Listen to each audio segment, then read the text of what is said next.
नमस्कार दोस्तों, इस वीडियो में आपका हार्दिक स्वागत है। मैं हूं पत्रकार योगेंद्र योगी।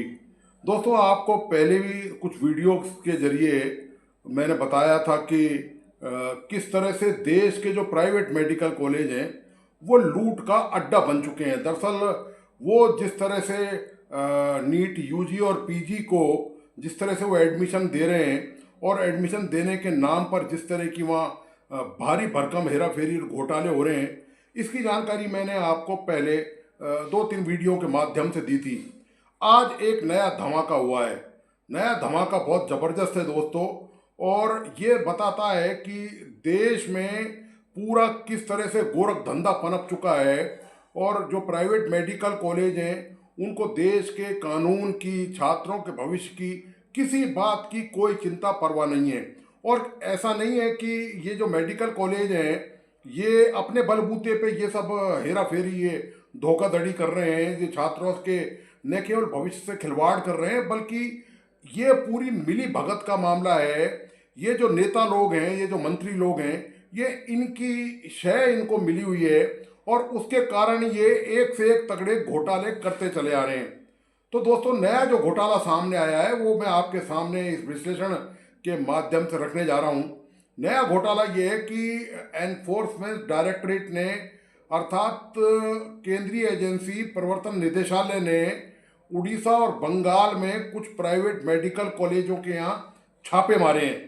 और छापे मारने का जो कारण है, दरअसल ईडी को ये सूचना मिली थी, और ईडी को ये सूचना मिली थी कि जो एनआरआई कोटा है उसमें फर्जीवाड़े से नकली दस्तावेज बना बनाकर एनआरआई के नाम पर दूसरे लोगों को भारी भरकम रकम लेकर, उनसे करोड़ों रुपए लेकर उनको एडमिशन दिया जा रहा है। ये ईडी को शुरुआत में जानकारी मिली थी, तो ईडी ने इसकी पुष्टि की और लगातार गुप्त रूप से इसकी जांच की गई।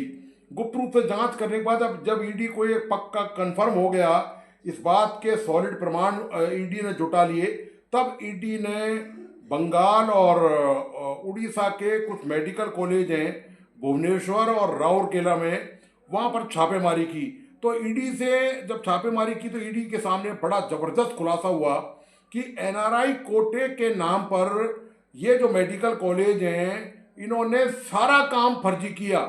मतलब इन्होंने एनआरआई जो है उनकी फर्जी सील बनवाई, उनके फर्जी डॉक्यूमेंट पेश कर दिए, और यहाँ तक कि जो एफिडेविट बनाया जाता है वो भी एनआरआई अमेरिका में यदि यूरोप में बैठा हुआ है और सेम डे पर उसने यहाँ पर साइन करके वो फर्जी जो एफिडेविट है, जो शपथ पत्र होता है जो देना पड़ता है, वो भी दाखिल कर दिया।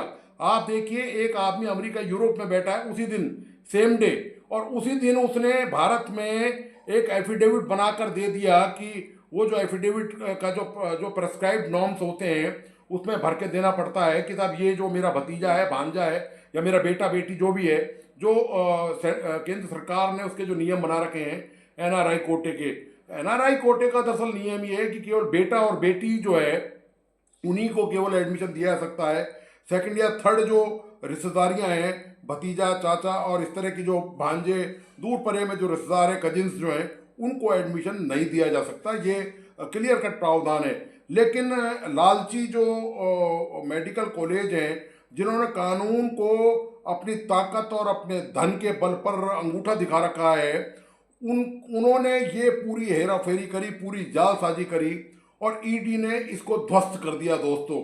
दरअसल ये जो मेडिकल कॉलेज का जो तौर तरीका है काम करने का, वो आप जानते हैं कि ये आज से नहीं है, ये सालों साल पहले एमसीआई जब हुआ करती थी, जिसका नाम अब एनएमसी हो गया है।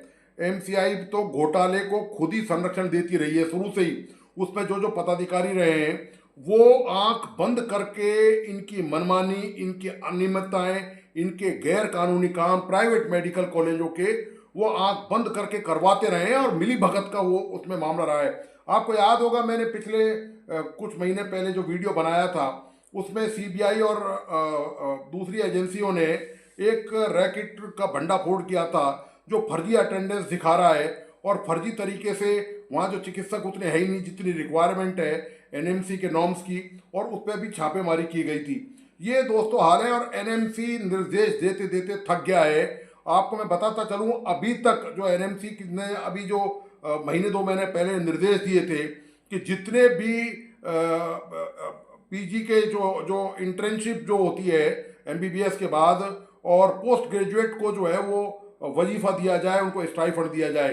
प्राइवेट मेडिकल कॉलेजों ने वो बिल्कुल पी गए उस आदेश को, और एनएमसी कई बार कह चुका है, ऐसा नहीं है कि अभी पहली बार का होगा, ये एक सालों से चला आ रहा है मामला कि एनएमसी बार बार रिमाइंडर देता है, चेतावनी देता है, और पेनल्टी लगाने की उसमें बात भी कही गई थी। लेकिन दोस्तों कहीं ना कहीं ये जरूर जो है वो दाल में कुछ काला नजर आता है, और ये जो मिली भगत का कहीं ना कहीं इसमें संदेह होता है कि एनएमसी इतनी बार कह चुका है स्टाइफंड देने के लिए, रिटेनरशिप देने के लिए, इंटर्नशिप की, लेकिन उसके बावजूद यदि इनके कानों पर जू नहीं रेंग रही है तो साफ जाहिर है कि ये सारा मिली भगत का मामला है। मुझे एक बात और याद आ गई, मैं आपको बताता चलूँ, ये जो एनआरआई कोटे वाला मामला है, इसमें सुप्रीम कोर्ट का एक फैसला भी 1 साल पहले आया था। हुआ दरअसल यूं था कि पंजाब सरकार ने एनआरआई कोटे में मनमानी करना शुरू कर दिया। वो भतीजे भांजों और तमाम जो एनआरआईज है, उनके जो रिश्तेदार दूर दूर दूर परे में हैं, उनको भी एडमिशन देना शुरू कर दिया। मामला हरियाणा पंजाब हाई कोर्ट में पहुंचा, तो हाई कोर्ट ने जो पंजाब सरकार का जो तौर तरीका था, जो कार्रवाई थी, उसको खारिज कर दिया। इसके खिलाफ पंजाब सरकार सुप्रीम कोर्ट में अपील में गई। सुप्रीम कोर्ट ने भी पंजाब सरकार के इस फैसले को नहीं माना, और वो जो हाई कोर्ट का फैसला है वो बरकरार रखा। पंजाब सरकार के इरादों पर पानी फेर दिया सुप्रीम कोर्ट ने भी, और ये साफ साफ कह दिया कि एनआरआई कोटे में केवल जो फर्स्ट लोग हैं, बेटे बेटी, केवल वही माने जाएंगे, और ये सरकार ने पैसे कमाने का जो जरिया बना रखा है ये बंद होना चाहिए। इस तरह से ये जो एस्पिरेंट्स हैं, जो जो जायज हकदार हैं, वो उनके हितों पर जो कुठाराघात हो रहा है, उनके हितों का जो अतिक्रमण किया जा रहा है, वो सब सारा फर्जीवाड़ा बंद होना चाहिए। ये आदेश दिया गया था सुप्रीम कोर्ट ने, पंजाब के मामले में आदेश दिया था।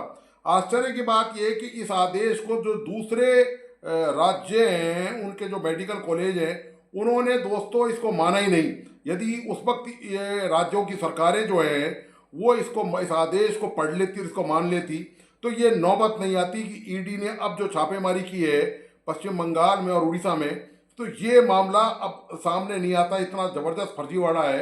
तो भारत सरकार ने भी अब अपने दूतावासों और जो हाई कमीशंस हैं उनको निर्देश दिया है कि वो जांच करें, वो पुष्टि करें, वो इस बात का प्रमाण जुटाएं कि जो एनआरआई जो कोटा है, वो जो एनआरआई कोटा के तहत भारत में जो भर्ती की गई है, वो क्या उनके परमिशन से की गई है, क्या उनकी वो जानकारी में है। क्योंकि ये सारा फर्जीवाड़ा है, तो निश्चित तौर पर जो हाई कमीशंस और जो दूतावास हैं विदेशों में, उनको इस बात की कोई जानकारी नहीं है। तो अब ये जांच का विषय है कि उन दूतावासों से परमिशन ली गई, उनको सूचना दी गई कि नहीं दी गई। तो ये गोरख धंधा दोस्तों देश में चल रहा है, ये फर्जीवाड़ा देश में चल रहा है। आश्चर्य की बात यह है कि इसमें राज्यों की सरकारें इन्वॉल्व हैं।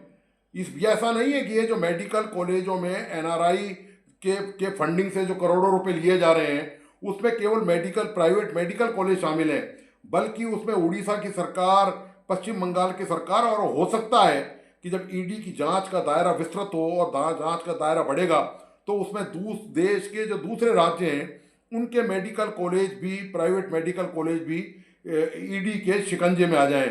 ईडी उनकी गर्दन भी जरूर नापेगा। तो ये हालत है सरकारों की दोस्तों, कि किस तरह से राज्यों की जो सरकारें हैं वो किस तरह से भ्रष्टाचार और मिली भगत के मामलों में लिप्त हैं। ये प्राइवेट मेडिकल कॉलेजों के हाथ का नेता और मंत्री खिलौना बन चुके हैं। मनमर्जी का राज है दोस्तों। और इससे जो हो ये रहा है कि अब ईडी की कार्रवाई का परिणाम क्या निकलेगा। अब ईडी की कार्रवाई का परिणाम ये निकलेगा कि ये जो कोटे की जो सीट है एनआरआई कोटे की, जब वो प्रॉपर उपयुक्त कैंडिडेट उनको नहीं मिलेगा तो वो मैनेजमेंट कोटे में चली जाएंगी।